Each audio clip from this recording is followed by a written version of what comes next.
Have you ever wondered who the true enemies of God's people were, and whether they still walk among us today? This isn't just another Bible story. This is a spiritual revelation that could change how you see the world around you. The Philistines weren't just ancient warriors with spears and shields. They were a powerful force that stood against the chosen people of God, generation after generation. And what if I told you their influence didn't die with Goliath? What if their legacy still affects the spiritual battles you face today? In the Bible, they were called the greatest threat to Israel, the ones who captured the Ark of the Covenant, oppressed the judges, and challenged the very presence of God. They mocked the faith of the Israelites, defied the authority of the Lord, and fell only when true obedience rose up through men like Samson, David, and Jonathan. But this isn't just history. It's a divine blueprint. Behind their story lies a mystery many believers ignore. Who were they really? Where did they come from? And most importantly, where are they now? This video will take you on a journey through time, prophecy, and divine revelation. You'll see how God used even Israel's enemies to prepare his people for greater victories. You'll discover how iron, politics, betrayal, and even idol worship were all part of a larger spiritual war. A war that still echoes in your personal battles today. And trust me, by the end of this video, you'll never look at the Philistines or your own struggles the same way again. So if you've ever faced resistance that felt overwhelming, if you've ever felt like your faith was surrounded by a world stronger, louder, and more aggressive, then this video is for you. Because the same God who brought victory to Israel wants to show you how to win your battles too. Stay until the end, because what you're about to discover might just unlock a whole new dimension of your faith in God, your understanding of the Bible, and your relationship with Jesus Christ. Before we dive in, let me know in the comments, what do you think happened to the Philistines? Are they gone, or did their spirit survive through modern culture and nations? And if you believe in the power of faith and the truth of Scripture, make sure to subscribe now. You're about to uncover one of the most spiritually charged chapters in biblical history, and you won't want to miss a single second. It's amazing how much history hides behind a name we often hear in the Bible, Philistines. But who were they really? Their story begins not in the deserts of Canaan, but across the seas, in the ancient Aegean world. Picture vast waters shimmering under the Mediterranean sun, and families, yes, families, not just warriors, boarding ships, leaving behind Crete or Mycenae. These weren't random drifters. They carried culture, knowledge, and a hunger to build a new future. And it's here that we first see God's invisible hand, orchestrating the rise and fall of nations, even before Israel fully steps into its divine inheritance. They brought pottery styles, architecture, and warfare tactics never before seen in Canaan. Isn't it powerful to think that while Israel was still forming its identity with God, the stage was already being set for one of its greatest trials of faith? Now, when someone says Philistine, most minds jump to Goliath or battles against David. But centuries before that showdown in the Valley of Elah, there were already whispers of this people group in the sacred pages of Genesis. Abraham, the father of faith, had tense interactions with a Philistine king named Abimelech, Genesis 21. This shows us something profound. Even before their grand migration, smaller Philistine groups had begun to settle in the land. That's not a coincidence. God was allowing every piece of the prophetic puzzle to fall into place. Faith isn't just about reacting to what happens. It's about trusting that even the movement of ancient tribes had divine timing. And here, we get a glimpse of how spiritual warfare sometimes begins quietly, long before swords are drawn. As archaeologists dig through the ruins of Ashdod and Ekron, they're not just uncovering pottery, they're unearthing proof of prophecy, signs of civilizations that God allowed to rise for his purposes. Mycenaean influences are everywhere, from walls to utensils, testifying that the Philistines didn't just wander in, they planted themselves with confidence. And yet, no matter how firm their foundations, they were stepping onto a land that God had promised to his people. The clash was inevitable. The Bible doesn't paint these moments as mere territorial disputes. It presents them as spiritual collisions, moments where the faith of God's people would be tested against the powers of the world. Just like in our lives today, when external influences try to shake our devotion to Jesus Christ, we must remember that history is full of battles where faith eventually triumphed. It's crucial to realize that the Philistines were technologically advanced for their time. Their weapons, armor, and city planning were ahead of anything the early Israelites had. That's intimidating, right? And yet, this is exactly where the beauty of divine providence shines. When we feel outmatched, whether in resources, strength, or knowledge, that's often when God steps in to show that He is the true source of victory. The Israelites didn't win battles through superior firepower. They won through obedience, prayer, and unwavering trust in God. If you're facing a Philistine in your life today, a challenge that seems way stronger than you, don't forget the God who empowered a shepherd boy to slay a giant. Your faith, rooted in the Word of God, is your greatest weapon, and this is just the beginning. As we walk deeper into their history, we'll see how these seafaring settlers entrenched themselves in the Promised Land, turning 5 key cities into strongholds of influence. But even then, God never abandoned His people. Every move, every battle, every rise of power was part of a much bigger spiritual war, a war that continues to this day in many forms. So stay with me, because next, we're stepping into the heart of Canaan itself, where the Philistines established their Pentapolis and began shaping a legacy that would become one of the most challenging trials of faith for Israel. As the Philistines reached the shores of Canaan, they didn't scatter aimlessly. They moved with structure, vision, and surprising unity. They established what came to be known as the Philistine Pentapolis, a coalition of 5 major cities: Gaza, Ashkelon, Ashdod, Gath, and Ekron. Each one was ruled not by a king, but by a seren, a kind of lord or prince who governed with authority, yet collaborated with the others. It was a political federation, and that's no small detail. It meant the Philistines weren't just a wandering tribe. They were a civilization, organized and intentional. In biblical times, this level of cohesion was rare, especially among people who'd just migrated. But again, we see God's sovereign will at work. The stronger the enemy, the greater the glory when faith in God prevails. It's fascinating to look at how these 5 cities became centers of trade, military strength, and cultural influence. Gaza, for example, was a hub for commerce, drawing goods from Egypt and beyond. Ashkelon, with its strategic coastal location, thrived as a maritime gateway. Every city played a role, and together, they created a network that was economically and militarily powerful.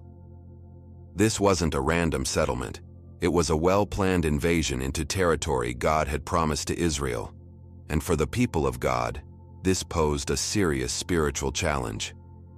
How do you stay faithful to the Word of God when surrounded by systems that glorify human strength, wealth, and influence?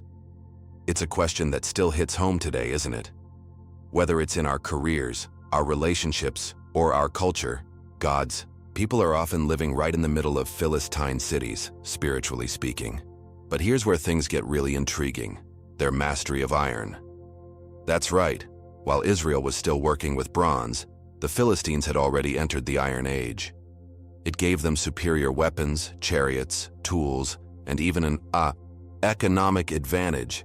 In fact, 1 Samuel 13:19-20 tells us that no blacksmith could be found in all the land of Israel, because the Philistines had strategically restricted access to metalworking. Israelites had to go to Philistines just to sharpen their farming tools. Imagine the frustration. God's people, chosen and called, yet forced to depend on their enemies for the most basic needs. But don't miss the lesson here. Sometimes, God allows His people to be humbled, to walk through seasons of dependence, so that they remember their ultimate source isn't iron, gold, or power. It's Him. It's always been Him. Still, the Philistines weren't just physically dominant. They were spiritually aggressive too. Their cities were filled with idol worship, pagan rituals, and temples to gods like Dagon. These weren't neutral cultural differences. They were direct affronts to the holiness of the one true God. That's why the Bible paints the Philistine presence as more than political. It was spiritual warfare. For Israel, the challenge wasn't just to survive, but to remain faithful, to not blend in, to keep the covenant with God even when surrounded by influence, pressure, and temptation. And isn't that what we all face? Whether it's at school, at work, or even in our own homes, the temptation to compromise is real.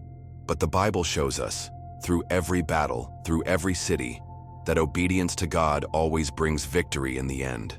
So, as we move deeper into this story, we'll soon witness how the tension between these two worlds, Israel and Philistia, reaches its boiling point. Military confrontations are about to explode, and spiritual truths will be revealed in powerful ways. The foundation has been laid, and now the real conflict begins. The Philistine cities might have looked like strongholds of success, but they were about to face a force no iron could withstand.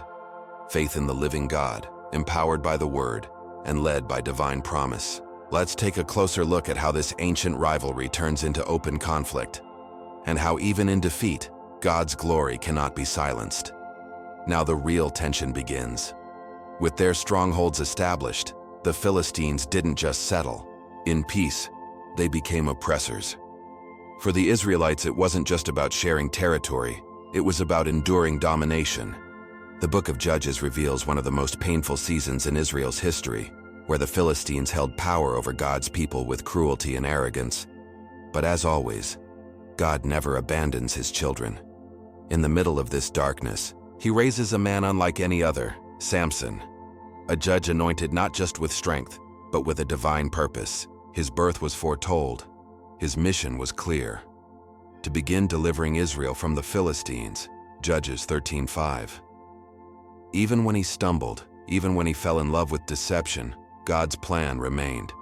Isn't it reassuring that our failures don't cancel God's promises?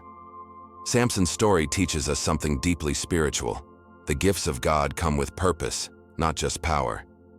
He wasn't strong for himself, he was strong for his people. And while his downfall with Delilah hurt him, it also exposed the enemy's fear. The Philistines didn't rely only on swords, they resorted to seduction and manipulation to destroy the chosen one. How often does that happen in our lives? Sometimes, the enemy doesn't come with a roar, but with a whisper, a temptation, a distraction. But even in his final breath, Samson's faith rises again. He calls out to God, and with one last act of divine strength, he brings down the temple of Dagon, killing more Philistines in death than in life. Judges 16:30. That moment reminds us, even in our weakest hour, if we call on God with sincerity, he can still use us mightily for his glory. But the conflict didn't stop with Samson. Another judge, Shamgar, stepped up with nothing more than an ox goad, a simple farming tool, and struck down 600 Philistines. Judges 3:31.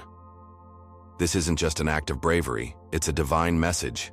God doesn't need elite weapons to bring victory, he needs willing hearts. Faith, even in the hands of the humble, becomes a force greater than any iron chariot. That's the heart of spiritual warfare. It's not about what you hold, it's about who holds you. And when you walk with Jesus Christ, even your limitations can become instruments of power. The Bible is full of these reminders because God wants us to stop underestimating what he can do through us, right here, right now. Now comes one of the most dramatic and symbolic moments in the entire Old Testament, the capture of the Ark of the Covenant. In 1 Samuel 4, Israel, defeated and confused, loses the Ark to the Philistines. It's a national tragedy. The Ark wasn't just a sacred object, it represented the very presence of God among his people. Imagine the heartbreak, the fear, the shame. But what happens next is proof that God doesn't need an army to defend his name. In 1 Samuel 5, the Ark brings plagues upon the Philistines. Their idol Dagon falls face down before it, twice. Tumors and panic spread throughout Philistine cities. Wherever they move the Ark, judgment follows. God fights his battles with or without human hands. That should shake us and comfort us. Because even when we feel like we've lost everything, his presence still carries unstoppable power. The Philistines finally get the message. In 1 Samuel 6, they return the Ark with guilt offerings, golden tumors and rats, hoping to appease the God of Israel. Isn't that incredible? These proud warriors who once mocked Israel now tremble before the God they can't control. They recognize, even if reluctantly, that there's no victory against the Most High. And that's where our faith finds its deepest strength, not in avoiding battles, but in knowing who fights for us. The Philistines may have had iron, numbers, and strategy, but they didn't have what matters most, the favor of God. And when you walk under that favor, no weapon formed against you shall prosper. But the war wasn't over yet. From these early clashes would rise a deeper longing in Israel's heart, a cry for leadership, for structure, for a king. And that's where we're headed next. After years of oppression, humiliation, and spiritual drift, something began to stir deep within the heart of Israel. The people, weary of being ruled by judges and constantly threatened by the Philistines, began to cry out, not just for deliverance, but for a king. "Make us a king, to judge us like all the nations," they said in 1 Samuel 8:5. This wasn't just a political move, it was a spiritual turning point. They weren't rejecting the judges, they were, in a way, rejecting God's direct rule over them. And yet, in His mercy, God allowed it. Because even when His people misunderstand His ways, He still works through their desires to fulfill His greater plan. The rise of monarchy in Israel begins not with power, but with longing, with a people desperate for order, safety, and identity. So God leads the prophet Samuel to anoint Saul, a man who looked the part, tall, strong, imposing. At first, Saul had potential, but quickly cracks appeared. His faith wavered, his obedience faltered, and his fear of people began to outweigh his fear of God. Still, the need for leadership was undeniable. The Philistines were relentless. In 1 Samuel 13, Saul's own son Jonathan courageously sparks a rebellion by attacking a Philistine outpost, showing that bravery fueled by faith can shift the tide even when leadership is uncertain. It's often in the chaos of flawed leadership that God begins to prepare someone new, someone after His own heart.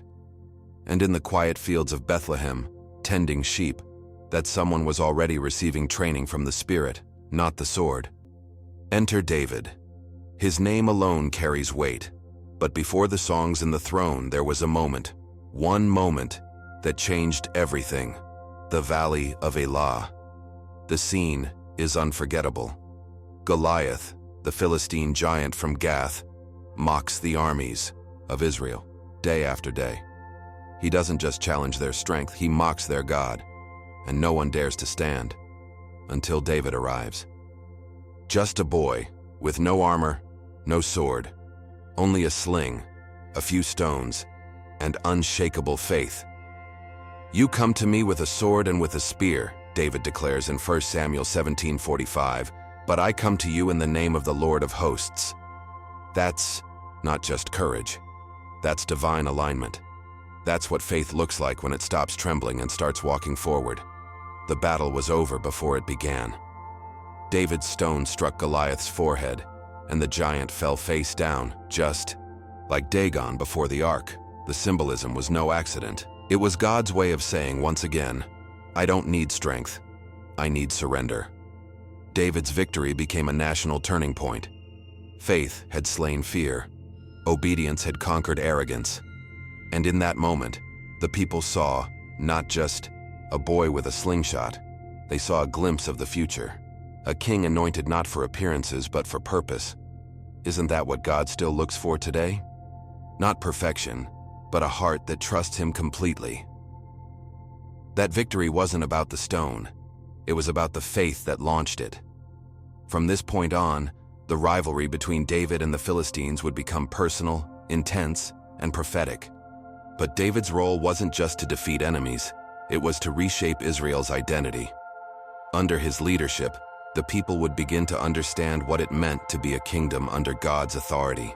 And as David's story unfolds, we'll witness how he navigates this tension, not only confronting the Philistines again, but also seeking unexpected refuge among them. The journey is far from over. In fact, the most complex and spiritually revealing chapters are still to come. David's relationship with the Philistines is one of the most unexpected twists in the entire biblical narrative. After defeating Goliath, you'd think David would remain a sworn enemy of the Philistine world forever. But life, especially life under God's hand, isn't always that simple. As Saul grew increasingly unstable and dangerous, David was forced to flee. And where does he seek refuge? In Gath, the very heart of Philistine territory. 1 Samuel 27:1-3. That's right, the future king of Israel found shelter among the very people he once fought. It's not betrayal, it's strategy. But more than that, it shows something deeper. God can protect you even in enemy territory. When your faith is intact, you don't need ideal circumstances to be safe. You need divine favor. David understood that, and somehow so did the Philistines, who surprisingly welcomed him. Now imagine the irony.